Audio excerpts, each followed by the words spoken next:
Бош генерал-майор Ош гарнизонунун өздүк курамы Нооруз майрамына арналган салтанаттуу иш-чарага топтолду. Гарнизондун коменданты подполковник Кочубаев. Саламатсыздарбы жолдоштор?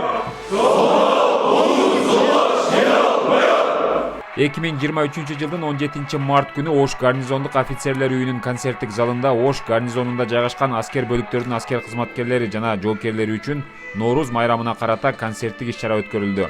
Түштүк Батыш ыкчам командачылыгынын кол башчысы генерал-майор Руслан Мукамбетов аскер кызматкерлерин Нооруз майрамы менен куттуктады. Аскер кызматкер болгон соң биздин эң биринчи максатыбыз, эң биринчи тилегибиз бул тынчтык. Ошондон баарыңыздарды үй бүлөңүздөр менен, бир туугандарыңыздар менен, бала чакаңыздар менен, өздүк курамыбыз менен аман бололу деп тилектешмин. Ден соолукта бололу деп, элибизде жерибизде тынччылык болсун. Ушул дагы бир жолу жаз майрамы менен куттуктап, ушул жакшылыктардын баары тең кабыл болсун деп демекчимин. Чоң рахмат.